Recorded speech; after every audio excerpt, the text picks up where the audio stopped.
Elle m'a souri comme si de rien n'était. 10 ans de mariage, et j'étais en train de regarder une femme que je ne reconnaissais plus. Des lettres cachées, des menaces d'huissier, des dettes monstrueuses. Plus de 200 000 € accumulés en secret, derrière mon dos. Elle avait falsifié ma signature, ouvert des crédits à mon nom, emprunté à mes amis.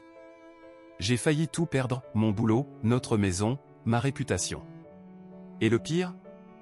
Elle ne pensait même pas avoir fait quelque chose de mal. La première fois que j'ai reçu une lettre bizarre au travail, je l'ai jetée. Un cabinet d'avocats basé à Lille m'accusait de devoir plus de 30 000 €. Mauvaise adresse, mauvaise personne, ai-je pensé. Mais d'autres sont arrivés. Des sociétés de crédit, des tribunaux de proximité, même un agent de recouvrement qui a appelé mon bureau en se faisant passer pour un client. Mon patron m'a convoqué, posé une pile de messages devant moi, et m'a demandé ce qui se passait. J'ai ressenti une vague de honte glaciale. Je lui ai répondu que ça devait être une erreur. Je n'ai jamais mis les pieds à Lille. Ce soir-là, j'ai demandé à ma femme, Amanda, si elle connaissait une société qui s'appelait le Crédit Atlantique. Elle a à peine levé les yeux de son téléphone et a dit non. 2 jours plus tard, on m'a refusé un refinancement pour ma voiture. Le conseiller m'a montré mon dossier de crédit, mon nom était associé à plus d'une douzaine de comptes que je n'avais jamais ouverts. Des paiements en retard, des soldes atteignant des dizaines de milliers d'euros. Je suis rentré plus tôt, fou de rage et complètement paniqué. Amanda était dans le salon, en train de plier le linge comme si c'était une journée ordinaire. Je n'ai pas tourné autour du pot. Faut que je te pose une question, et j'ai besoin que tu me dises la vérité. Elle s'est arrêtée, m'a lancé ce regard innocent du genre « qu'est-ce que j'ai encore fait ?» et m'a demandé ce qu'il se passait. Je lui ai tendu le relevé de crédit. Pendant une seconde, j'ai vu passer quelque chose de la panique. Puis elle a souri. C'est pas à toi. J'ai utilisé mon nom de jeune fille. C'est à part. C'était faux. Mon nom figurait sur chaque compte. On était mariés depuis 10 ans. Un compte joint, 2 enfants, un prêt immobilier. Et là, je regardais les ruines de ma vie financière. J'ai reposé la question, plus fort, la voix tremblante. Depuis combien de temps? Elle n'a pas bronché. Quelques années. Quelques années? Je me suis mis à fouiller dans nos vieux dossiers, à sortir des relevés bancaires. Et c'est là que je les ai trouvés, des lettres qu'elle avait planquées tout au fond du placard. Des mises en demeure. Des menaces de saisie. Un échéancier d'une société de microcrédit. La somme totale? Plus de 200 000 €. Tout ça, en cachette, pendant que je pensais qu'on gérait nos finances ensemble. Elle est restée là, assise sur le canapé, les mains posées sur ses genoux, à me regarder tout découvrir. Aucune larme. Même pas un pardon. Cette nuit-là, j'ai dormi dans la voiture. Et au petit matin, je suis allé chez mon meilleur ami. Je lui ai tout montré. Il m'a regardé dans les yeux et m'a dit, « Tu sais qu'elle a dû falsifier ta signature, non ?» Je n'y avais même pas pensé. Jusqu'à ce que je voie les documents moi-même. Je fixais la photocopie entre mes mains. Ma signature figurait en bas d'un dossier de demande de carte de crédit chez Cofidis pour une réserve de 25 000 €. Sauf que ce n'était pas vraiment ma signature. Elle avait copié celle que j'utilise pour signer les cartes d'anniversaire. C'était ressemblant assez pour tromper presque tout le monde, mais je savais. Le R de mon prénom était trop arrondi. Moi, je le fais toujours anguleux, comme un crochet. Amanda ne savait pas ça. Elle avait imité mon écriture depuis des années sans en connaître les subtilités. J'ai appelé la banque. Au début, la personne au bout du fil était toute souriante. Mais dès que j'ai expliqué pourquoi j'appelais, tout a changé. Transfert. Musique d'attente. Service fraude. Ils ont ouvert le dossier et confirmé ce que je redoutais le plus. Oui, monsieur, votre nom apparaît bien en tant que titulaire principal. La co-signataire est Amanda L. J'ai raccroché. Ce soir-là, je ne suis pas rentré chez moi. Amanda a appelé une fois. Je n'ai pas décroché. Puis elle a envoyé un message, « On peut parler, s'il te plaît ?» Je suis resté à le fixer pendant 5 bonnes minutes, avant d'éteindre mon téléphone. J'étais pas prêt. Je pouvais pas franchir cette porte et la voir assise sur le canapé comme si de rien n'était. Parce que pour elle, justement, ce n'était rien. J'ai dormi chez mon pote Jacob. sur son canapé. Avec son chien qui aboyait à chaque fois que je bougeais. Vers 3 heures du matin, je me suis levé et j'ai commencé à fouiller. J'avais pris l'ordinateur portable d'Amanda en partant, au cas où. Je ne savais même pas ce que je cherchais, des mais, peut-être? Des mots de passe? Mais ce que j'ai trouvé m'a glacé. Il y avait un dossier bien caché dans ces documents. Nommé « Impôt 2016 ». Dedans, des PDF ou des images scannées de demandes de crédit, de chèques, même une lettre prétendument écrite par moi, l'autorisant à contracter un prêt personnel garanti par notre crédit immobilier. La date? 2 ans auparavant. J'ai sorti mon téléphone, pris des photos de tout, et commencé à dresser une liste. 13 cartes de crédit. 3 prêts personnels. Un prêt express qu'elle avait refinancé 5 fois. Un total de 211 800 € de dette à mon nom. Je suis resté là, hébété, à fixer ces chiffres. Ce n'était pas une erreur. C'était prémédité. Répété. Caché. Elle savait exactement ce qu'elle faisait à chaque fois qu'elle signait à ma place, ouvrait une lettre, ou détruisait un document. Je n'ai pas dormi. Le matin venu, je suis allé directement chez un avocat. Ça m'a coûté cher. J'ai dû piocher dans mon plan retraite pour payer l'avance. Mais en moins d'1 heure, on avait déposé une plainte pour fraude, lancé une contestation de crédit, et entamé une procédure de séparation. Pas un divorce. Pas encore. Ça viendrait plus tard. Je n'avais toujours pas parlé à Amanda. Ce soir-là, elle a débarqué chez Jacob. Elle n'a pas frappé doucement, elle a cogné. Quand Jacob a ouvert, elle est entrée comme si l'endroit lui appartenait encore, le dépassant sans un mot pour me retrouver dans le salon. Ses premiers mots?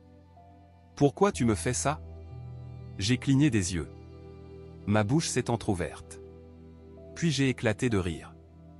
Un vrai rire. Je te fais ça? Elle a croisé les bras, le regard dur. T'aurais pu me dire que t'étais en colère. On aurait pu en parler comme des adultes. Là, j'ai craqué. J'ai pris le dossier de documents, ceux que j'avais imprimés chez l'avocat, et je les ai balancés sur la table basse. Tu as falsifié ma signature pour un 2e prêt immobilier. Tu as ruiné mon crédit. Tu m'as menti pendant des années. Et maintenant tu veux parler de maturité? Elle n'a même pas regardé les papiers. Elle me fixait, l'air blessé. Tu dramatises. Cette phrase, elle a brisé quelque chose en moi. Je me suis avancé et j'ai dit une seule chose.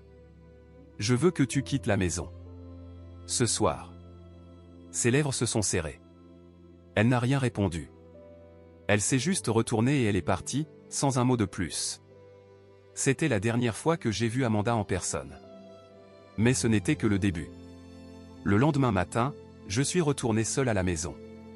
Je me suis garé dans l'allée et je suis resté là, immobile. Mon nom figurait encore sur l'acte de propriété. Mon salaire était toujours versé sur notre compte joint. Mais cet endroit, il ne m'appartenait plus. À l'intérieur, tout était impeccable. Amanda avait nettoyé. Les plans de travail dans la cuisine brillants, les sols passés à l'aspirateur, mes chaussures de travail soigneusement alignées près de la porte. Mais le silence était insupportable. Je suis allé droit au bureau et j'ai ouvert le tiroir verrouillé où l'on gardait tous nos documents financiers. Vide. Pas simplement allégé, complètement vidé. Elle avait tout emporté. Je me suis assis sur la chaise, fixant le bureau. 10 ans de vie commune, effacés en un week-end. 10 ans de confiance, de discussions sur notre avenir, de soirées à faire des budgets ensemble, des mensonges. Je me suis levé, suis allé dans la chambre. Son dressing était vide. La moitié des cintres envolés. Son tiroir à bijoux vidé. Plus de parfums, plus de chaussures. Tout avait disparu. Et là, j'ai compris. Amanda avait tout prévu. Dès l'instant où j'ai mentionné le rapport de crédit, elle avait commencé à faire ses valises. C'était froid. Calculé. Comme si ce n'était pas la première fois qu'elle faisait ça, juste la première fois qu'elle se faisait prendre. Les jours suivants sont devenus un tourbillon de paperasse juridique et d'appels aux banques. Un créancier m'a dit qu'Amanda avait listé mon entreprise comme contact de garantie ou pour une ligne de crédit de 15 000 €. Une autre banque m'a montré un accord signé où j'aurais soi-disant validé par téléphone un transfert de solde de 9 000 €. Je n'avais jamais parlé à qui que ce soit. Je ne connaissais même pas cette banque. J'ai engagé un expert comptable judiciaire. Elle s'est plongée dans l'historique des dépenses d'Amanda. Et ce qu'elle a découvert m'a anéanti. Amanda ne se contentait pas de rembourser d'autres crédits. Elle dépensait des sacs de luxe, des dîners à 400 €, des séjours en spa, des bijoux que je n'avais jamais vus. Et le plus inquiétant, des virements vers 3 comptes PayPal, qui n'étaient pas à son nom. J'ai exigé des explications. L'experte les a trouvées. Les comptes PayPal étaient reliés à 2 hommes. L'un, un ex de la fac. L'autre, un collègue qu'elle appelait juste un ami. Le 3e compte était enregistré sous un faux nom, mais la photo de profil, c'était elle. Une seconde identité en ligne. Elle envoyait de l'argent à un homme qu'elle n'avait pas vu depuis 10 ans. Et probablement payé un autre pour couvrir ses traces. J'étais esséuré. J'ai appelé Amanda. Je suis tombé sur sa messagerie. Je lui ai écrit. Rien. Puis j'ai reçu un mail de son avocate. Elle demandait le divorce. Motif invoqué? Négligence émotionnelle et abandon financier. J'ai éclaté de rire en lisant ça. Elle retournait l'histoire. Me faisait passer pour le bourreau. Et le pire, elle réclamait la maison. Elle prétendait qu'elle y avait droit parce qu'elle avait entretenu le foyer pendant le mariage. J'ai tout transféré à mon avocat. Les faux documents. Les relevés de crédit. Les preuves bancaires. Puis j'ai fait quelque chose que je ne pensais jamais faire. J'ai appelé ses parents. C'est son père qui a décroché. Je ne lui avais pas parlé depuis plus d'1 an. Amanda disait toujours qu'il était trop autoritaire, et je l'avais cru. Mais là, j'avais besoin de savoir où elle était. J'avais besoin d'un levier. Il a écouté en silence pendant que je racontais tout, chaque signature falsifiée, chaque compte caché, chaque mensonge. Et puis il a dit quelque chose qui m'a glacé le sang. Ce n'est pas la première fois. Quoi? Il a soupiré. Amanda avait eu des problèmes avant toi. À la fac. Son ex a porté plainte. Usurpation d'identité.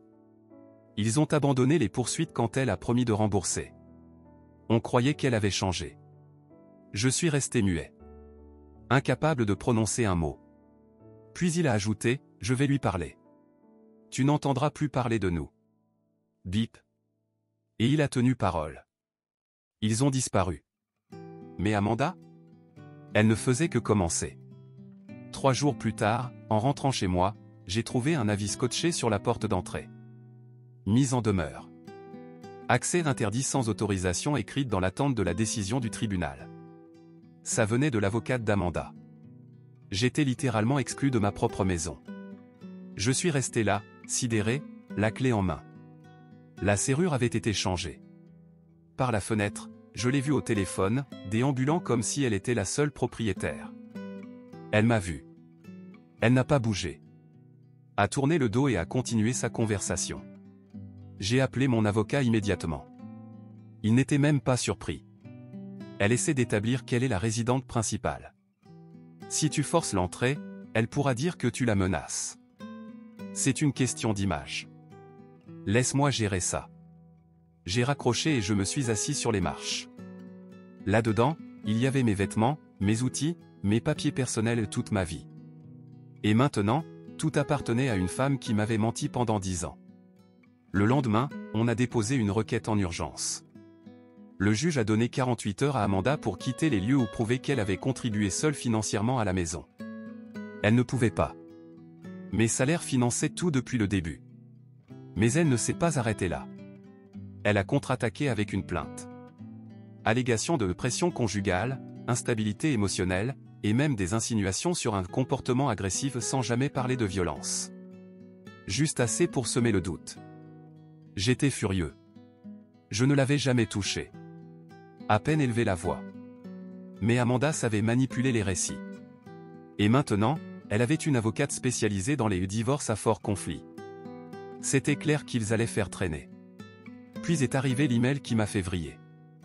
Un message de son fameux ami le collègue. Objet, tu crois que tu es la victime. Un pavé. Condescendant, arrogant, rempli de phrases comme « tu ne l'as jamais mérité » et « Amanda a droit au bonheur après avoir survécu à ton emprise. Mon emprise? Elle avait volé mon identité, mes finances, ma maison. J'ai transféré l'email à mon avocat. Il m'a dit de rester calme. De la laisser continuer à faire des erreurs. Mais moi, je ne pouvais plus rester là à rien faire. Il fallait que je riposte. Alors j'ai sorti l'artillerie lourde. J'ai engagé un détective privé. Ça m'a coûté cher. Mais en moins d'une semaine, j'avais les preuves. Amanda dînant avec ce collègue. Se tenant la main. S'embrassant sur un parking. Et pire encore, des factures d'hôtel réglées avec une carte de crédit ouverte frauduleusement à mon nom. J'ai tout rassemblé dans un dossier que j'ai remis à mon avocat. Sa réaction? On entre dans le pénal. On a contacté la police. Déposé une plainte officielle. Quelques jours plus tard, la brigade financière ouvrait une enquête. Un inspecteur m'a appelé pour confirmer les détails. Quand je lui ai parlé de la fausse signature sur le deuxième prêt immobilier, il m'a demandé le document original. Je l'avais. Amanda avait utilisé notre imprimante maison pour tout scanneur. Et la date du fichier, inscrite dans les métadonnées, correspondait précisément à un jour où j'étais en déplacement professionnel à Lyon. Impossible que j'aie signé quoi que ce soit. C'était suffisant. Le détective a lancé une réquisition. Ils ont extrait les mailles professionnelles d'Amanda. Et là, tout s'est effondré. Amanda avait aussi emprunté à 3 collègues. Elle leur avait promis des retours sur investissement. Leur avait dit qu'on achetait des biens immobiliers à louer. Elle leur avait soutiré plus de 18 000 € au total. Ils ignoraient tout de sa montagne de dettes. Toute son image femme responsable, carriériste, digne de confiance s'écroulait. Et puis est arrivé ce que je n'aurais jamais imaginé. Un message vocal. Amanda. Sa voix tremblante. J'ai tout foiré. Il faut qu'on parle. Je dirai la vérité. Mais, ne porte pas plainte, s'il te plaît. Je n'ai pas répondu. Elle a enchaîné avec un SMS. Je suis enceinte. Mon téléphone m'a échappé des mains. 10 ans de mariage. 1 an de mensonge. Et maintenant ça? Enceinte? Ou un autre mensonge? Je suis resté à fixer ce message pendant près d'1 heure. Enceinte. C'était le seul mot qui comptait. Tout le reste s'effaçait en arrière-plan. Mon cœur n'a pas accéléré. Mes mains n'ont pas tremblé. Je ne ressentais rien. Parce que je ne la croyais pas. Pas après tout ça. Pas après 10 ans de demi-vérité, de signatures falsifiées, de dettes dissimulées. Amanda aurait pu me dire que le ciel était bleu, j'aurais quand même regardé par la fenêtre pour vérifier. Mais je devais en avoir le cœur net. J'ai transféré le message à mon avocat, qui n'a même pas sourcillé. Elle essaie de ralentir l'enquête pour fraude. Si elle prétend attendre ton enfant, elle va demander des protections juridiques et une aide financière d'urgence. Ne lui adresse pas un mot. Rien. Il avait raison. Ce n'était pas une histoire de bébé. C'était une tentative de reprise de contrôle. Amanda savait qu'elle était acculée. Les sociétés de crédit tournaient autour. Mon détective privé avait mis en lumière non pas une, mais 3 relations parallèles. Et la police avait discrètement ouvert une enquête pénale. Si elle ne pouvait pas me battre sur le terrain juridique, elle tenterait l'émotionnel. Mais la justice exigeait des preuves. Alors j'en ai demandé. Mon avocat a déposé une requête officielle pour reconnaissance de paternité. Simple, si elle était enceinte, il fallait une vérification médicale, et un test ADN à la naissance. Son avocate a protesté.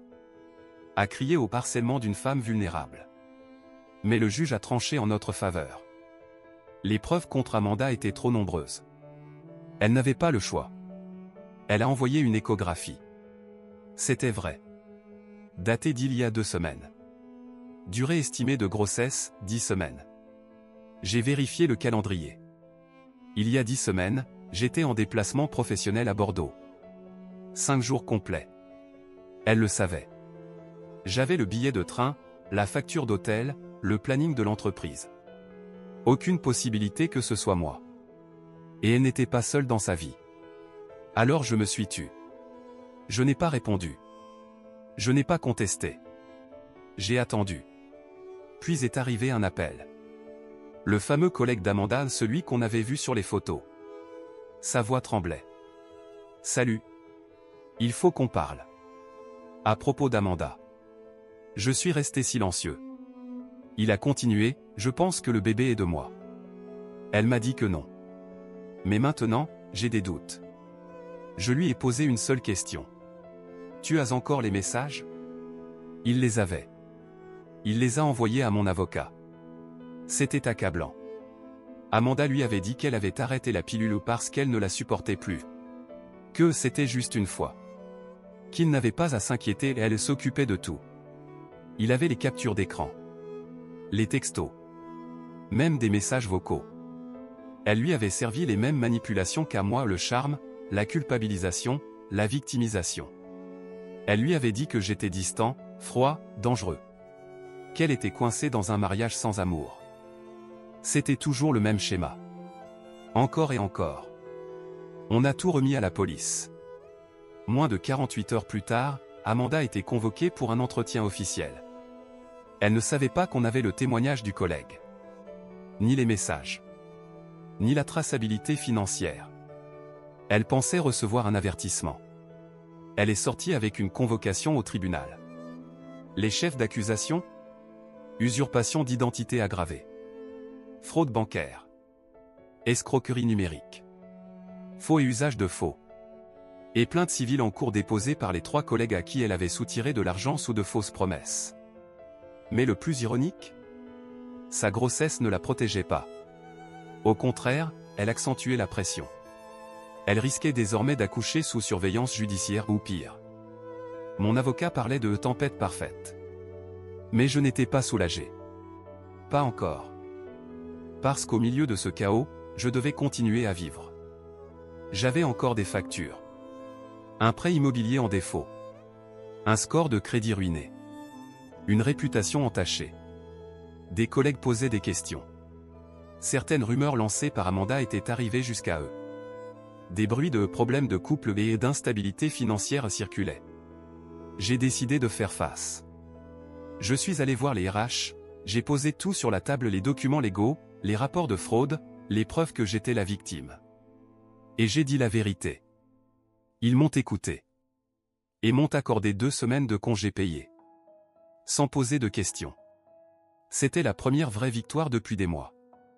Je suis rentré chez moi, mon vrai chez moi, enfin débarrassé d'Amanda, et je suis resté debout au milieu du salon, entouré par le silence. Plus de mensonges. Plus de secrets. Mais le pire n'était pas terminé.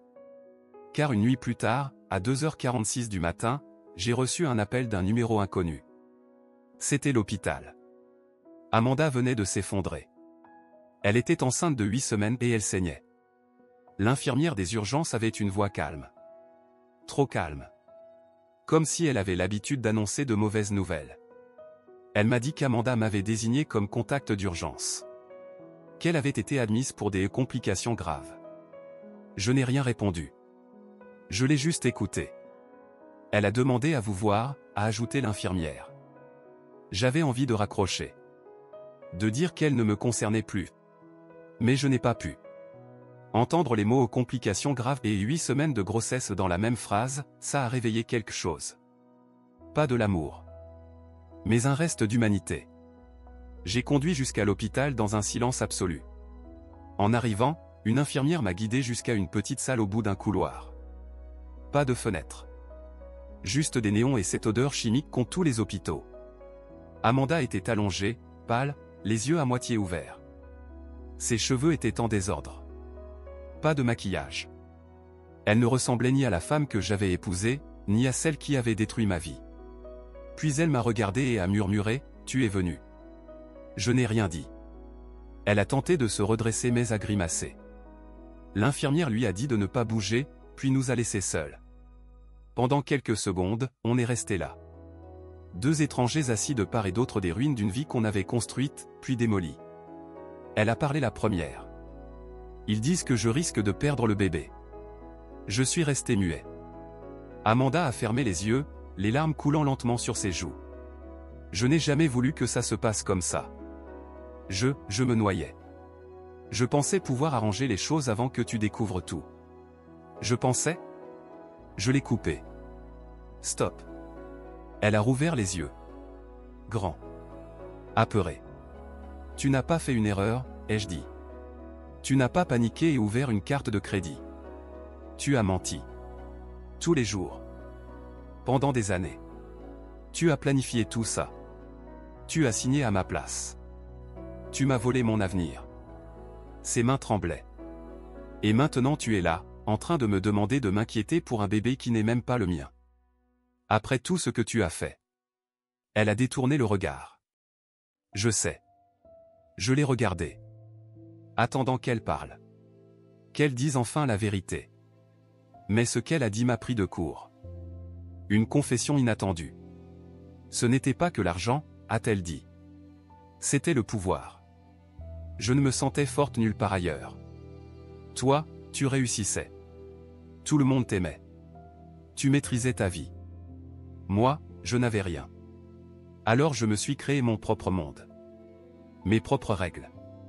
Elle s'est arrêtée, fixant ses mains comme si elles ne lui appartenaient plus. Et j'ai aimé ça, a-t-elle murmuré. Voilà. La vérité. Crue. Laide. Amanda n'avait pas fait une erreur. Elle avait fait un choix. Encore et encore. Je me suis levé. Tu as mis mon nom comme contact d'urgence. Change-le. Je ne serai pas là la prochaine fois. Elle n'a pas protesté. N'a pas pleuré. Elle a juste hoché la tête, lentement. Comme si elle le savait déjà.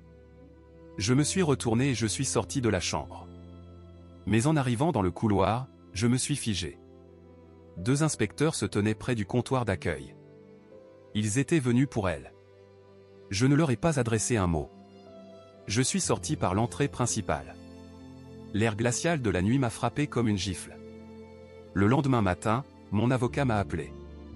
Amanda avait été formellement inculpée alors qu'elle était encore à l'hôpital.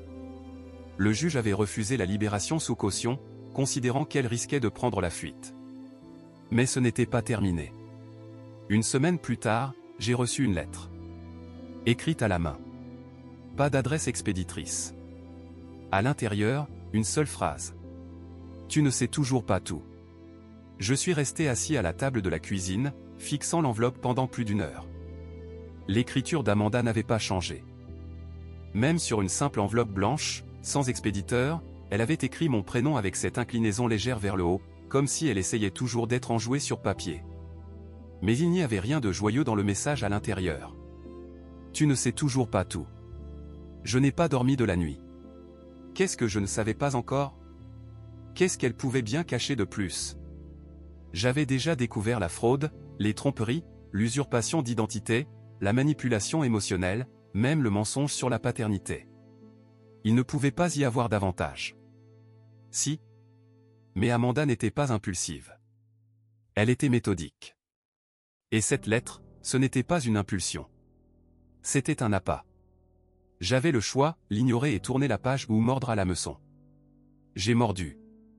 J'ai rappelé mon détective privé et je lui ai demandé de creuser plus loin. Avant les dettes. Avant les faux comptes. Je voulais tout savoir. Chaque trace qu'Amanda avait laissée, chaque nom utilisé, chaque transaction douteuse. 2 jours plus tard, il m'a rappelé. Il faut qu'on se voie, m'a-t-il dit. Il y a quelque chose que tu dois voir. On s'est retrouvés dans un petit resto sur une nationale. Il avait un dossier cartonné à la main, et un visage plus grave que d'habitude. Il a ouvert le dossier, glissé une feuille vers moi. Un extrait d'un registre financier. 5 ans avant notre rencontre, Amanda avait officiellement changé de nom. Son nom d'origine? Emily Carson. Le choc a été violent. Amanda Lynn n'existait pas avant moi. La femme que j'avais épousée était une création. Une fausse identité. J'ai feuilleté le reste. Anciennes adresses, comptes bancaires, et puis je l'ai vu. Un rapport de police. Daté de 11 ans. À Phoenix, Arizona. Inculpation, fraude à la carte de crédit. Vol aggravé. Soupçon de maltraitance sur personne âgée. La victime? Un homme âgé dont elle s'occupait en tant qu'aide à domicile. Les charges avaient été abandonnées. La victime était décédée avant le procès. Mais le nom sur le rapport était clair, Emily Carson. Ma femme, non, la femme que je croyais être ma femme avait déjà fait tout ça. Ce n'était pas nouveau. Je n'étais pas sa première victime. Elle avait juste changé de nom. Et recommencé à zéro. J'étais le chapitre 2. Le détective s'est penché vers moi. On peut prouver qu'elle l'a fait au moins 2 fois. Peut-être plus. Elle cible des hommes stables, crée une dépendance financière, puis elle les vide. Je me suis renfoncé dans la banquette, les mains crispées sur le bord de la table. Et là, j'ai compris le sens de la lettre. Tu ne sais toujours pas tout. Elle voulait que je découvre ça. Elle voulait que je voie l'ampleur de ce qu'elle avait fait. Et peut-être elle pensait que ça me ferait la plaindre. Mais je n'étais plus en colère. J'étais froid. Stratégique. Parce que désormais, j'avais une arme. Ce soir-là, j'ai envoyé le dossier au parquet. L'inspecteur chargé du dossier d'Amanda m'a appelé dans l'heure. Il m'a dit que ça changeait tout. La double identité. L'ancienne enquête. Le décès de la victime. Amanda risquait désormais des poursuites au niveau national. Il préparait une requête pour requalifier l'affaire au pénal fédéral. Et Amanda? Elle était toujours dans sa chambre d'hôpital, sous surveillance, pensant sûrement pouvoir encore manipuler sa sortie. Jusqu'à ce que je reçoive un autre message. Mais pas d'elle. Du collègue, celui qu'elle avait convaincu qu'il allait être père. Il paniquait. Vérifie tes comptes, m'a-t-il écrit. Je crois qu'elle a encore utilisé tes infos. Je viens de recevoir un appel d'une boîte inconnue. Ils disent que je suis co-emprunteur avec toi. Je me suis figé. Elle n'avait pas fini. Même depuis un lit d'hôpital, sous enquête criminelle, Amanda avait trouvé un moyen de voler à nouveau. Je n'ai pas attendu. Après le message du collègue d'Amanda, j'ai immédiatement vérifié tous mes comptes banque, cartes, services de surveillance de crédit. Au début, tout semblait normal. Aucun solde modifié. Aucune transaction suspecte. Mais en consultant mon rapport expériant, j'ai senti mon estomac se nouer. Une nouvelle demande d'ouverture de compte. D'un organisme financier que je ne connaissais pas daté de 2 jours à peine. Le compte n'existait pas encore à mon nom. Juste une enquête de solvabilité. Mais c'était suffisant. Elle essayait encore de m'utiliser, même depuis un lit d'hôpital, sous surveillance judiciaire. Et je savais exactement comment. Elle possédait toujours toutes mes données, mon numéro fiscal, mon adresse, mon parcours professionnel. Elle n'avait pas besoin d'accéder à mon téléphone ni à mes emails. Tout était déjà dans sa tête, ou stocké ailleurs. Ce n'était pas du désespoir. C'était du pouvoir. Elle voulait me dire, tu ne pourras jamais m'arrêter. Alors j'ai réagi de la seule façon possible. J'ai pris l'intégralité du dossier et documents falsifiés, demande de crédit, nouvelles traces de tentative d'usurpation et je suis allé droit au bâtiment fédéral, en plein centre-ville. En 72 heures, j'avais un rendez-vous avec 2 agents de la Brigade nationale de lutte contre la criminalité financière. Ils ont pris l'affaire très au sérieux. Surtout après avoir vu le changement d'identité, les antécédents de fraude, et les nouvelles tentatives pendant une enquête en cours. On basculait désormais dans une autre dimension, fraude identitaire interrégionale, cybercriminalité, et même atteinte à la sécurité économique. Je me suis assis en face des agents et j'ai répondu à toutes leurs questions. Ils m'ont interrogé sur les comportements d'Amanda, le calendrier des transactions, ses liens personnels. L'un prenait des notes dans un carnet noir, l'autre me fixait droit dans les yeux. On a déjà vu ce genre de profil. Mais pas avec ce niveau de sophistication. Elle est intelligente. Stratégique. Et dangereuse. Il ne s'agissait plus d'amour. Ni d'argent. Amanda, ou plutôt Emily, était une prédatrice émotionnelle. Elle construisait des vies comme on monte un piège. Et partait sans jamais se retourner. Et le pire? Elle maîtrisait son art. Ils ont promis d'accélérer l'enquête. Le soir même, Amanda a été transférée de l'hôpital vers un centre de détention fédéral. Sa caution a été révoquée. Tous ses appareils ont été saisis. Mais les dégâts, eux, continuaient de se propager. Le collègue David m'a rappelé, paniqué. Elle a utilisé mes infos aussi, m'a-t-il dit. Je viens de découvrir 2 cartes de crédit à mon nom. Une dans l'Oregon. Une dans le Nevada. Amanda avait mené plusieurs escroqueries en parallèle pendant toute notre relation. Je n'étais pas sa seule cible. Juste un maillon dans un système plus vaste. Plusieurs identités. Plusieurs victimes. Des mensonges en cascade. J'étais furieux. Mais surtout, vidé. J'ai encore déposé une plainte. Encore contesté des lignes de crédit. Et enfin, après des semaines d'attente, j'ai reçu l'appel que j'espérais. Le procureur fédéral avait finalisé le dossier. 11 chefs d'accusation pour fraude électronique. 4 pour usurpation d'identité aggravée. 1 pour tentative de conspiration financière en pleine enquête fédérale. Amanda risquait jusqu'à 40 ans de prison. J'aurais dû me sentir soulagé. Triomphant. Mais je ne ressentais rien. Parce qu'il restait encore une pièce sur l'échiquier. Le bébé. Le test ADN a confirmé ce que je savais déjà. L'enfant n'était pas de moi. Amanda n'a pas contesté. Elle n'a même pas semblé surprise. Quand les résultats sont tombés, elle a juste hoché la tête. Comme si tout ça faisait partie de son plan. Le père, c'était bien David. Il a tenté d'obtenir la garde partielle. Mais une fois Amanda transférée en détention fédérale, tout s'est figé. L'enfant allait naître derrière les barreaux, au milieu d'un cauchemar juridique. J'aurais pu m'arrêter là. Mais je ne l'ai pas fait. Je voulais une dernière réponse. Alors j'ai envoyé un message par l'intermédiaire de son avocate. Une seule question. Pourquoi moi? Sa réponse est arrivée le lendemain. Lettre manuscrite. 3 pages. Et sur la toute dernière ligne, elle avait écrit. Parce que tu étais le seul qui ne voyait rien venir. J'ai relu la dernière ligne de sa lettre encore et encore. Parce que tu étais le seul qui ne voyait rien venir. Ça résonnait dans ma tête comme une insulte finale. Comme si toute cette douleur, chaque nuit blanche, chaque dossier judiciaire, chaque euro volé ne suffisait pas. Il fallait qu'elle y ajoute une dimension psychologique. Qu'elle me pousse à douter de moi. Et je l'ai fait. Pas longtemps. Mais pendant un instant, j'ai vraiment douté. Comment ai-je pu ne rien voir? Bien sûr, il y avait eu des signes. Les soirées à rallonge. Les excuses floues sur les comptes. Cette manie de toujours récupérer le courrier, de gérer nos factures. Les réponses évasives, noyées dans le rire ou le charme. C'était subtil. Lent. Mais toujours là. Cette phrase, sa dernière confession, n'était pas un pardon. C'était un avertissement. Elle savait ce qu'elle faisait depuis le début. Et maintenant, c'était à moi de reconstruire. L'affaire pénale a progressé plus vite que prévu. Avec les tests ADN, les relevés de crédit, les témoignages sous serment de plusieurs victimes, David et 2 autres ex-compagnons, le procureur avait tout en main. Amanda a accepté un accord de plaidé coupable. Peine minimale, 17 ans de prison fédérale. Sans libération conditionnelle avant 12 ans. L'audience de condamnation ressemblait à un rêve éveillé.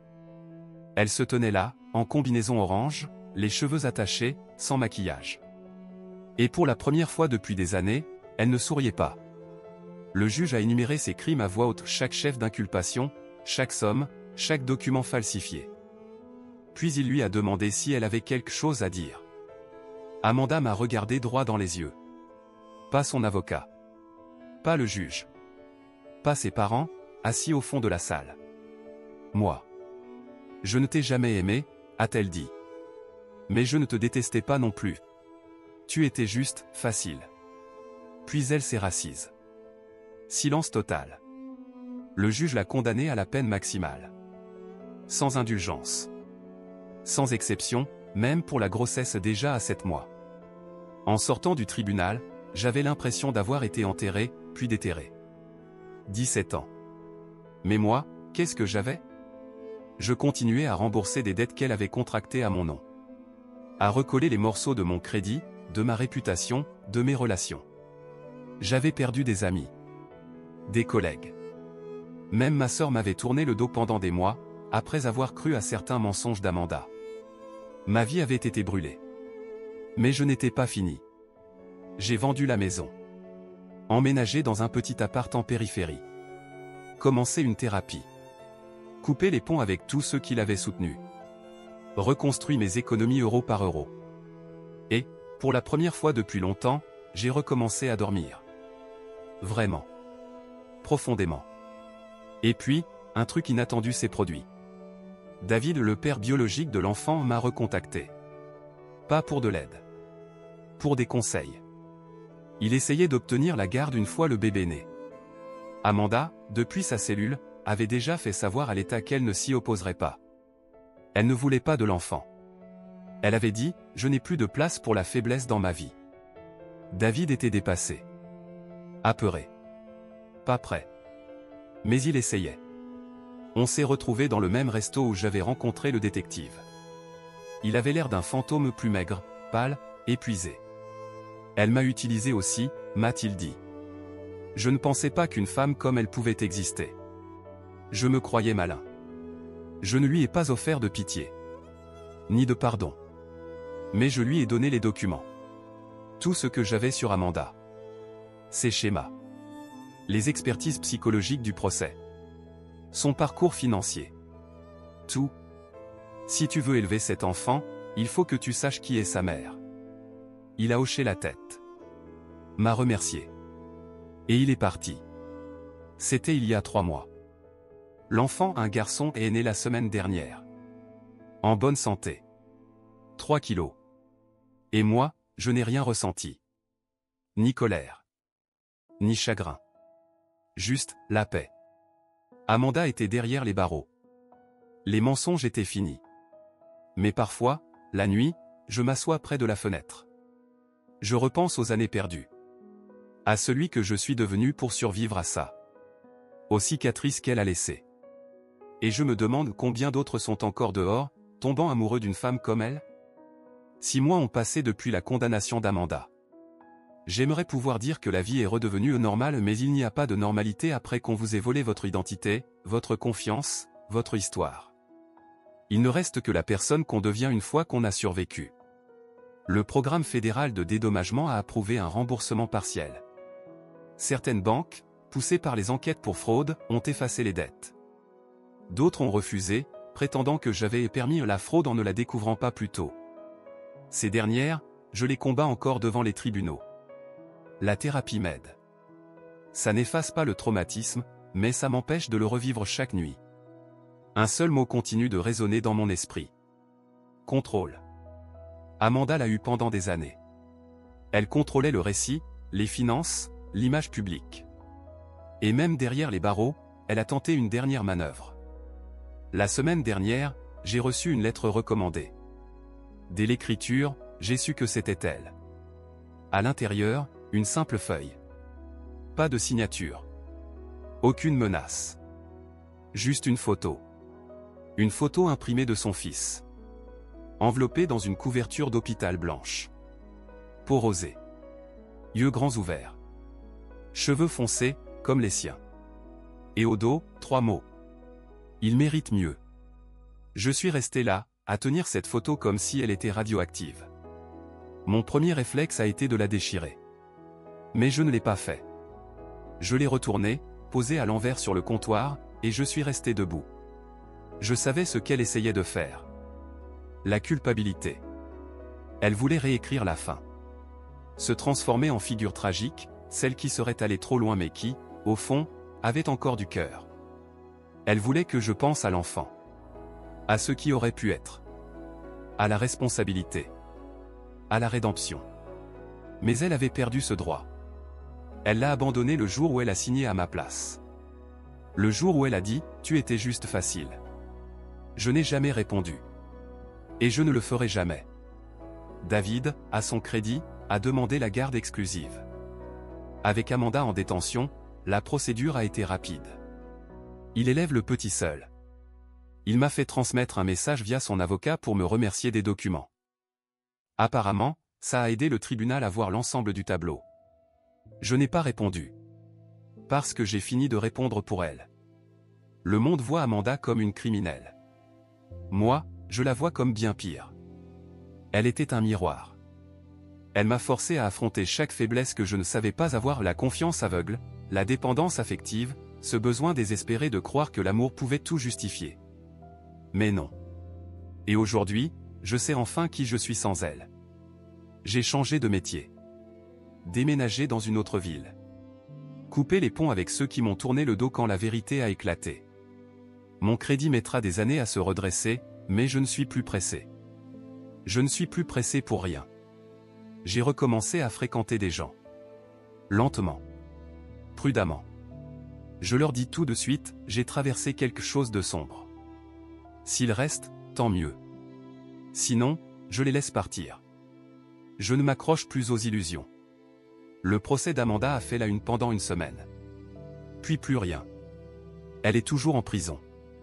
Toujours visée par des poursuites dans d'autres régions. Elle va y rester longtemps. Mais je crois que la vraie condamnation, c'est moi qui l'ai vécue. 10 ans de mensonges. Et le reste de ma vie à me souvenir avec quelle facilité ils m'ont traversé. La photo est toujours dans un tiroir. Je ne la regarde pas. Mais je ne l'ai pas jetée non plus. Peut-être qu'un jour, ce garçon voudra des réponses. Et peut-être que je serai le seul à pouvoir les lui donner honnêtement. Mais en attendant, j'avance. Un pas à la fois. Une vérité à la fois. Parce qu'au final, la question que je me pose encore, c'est: si quelqu'un t'avait prévenu, est-ce que tu l'aurais cru ?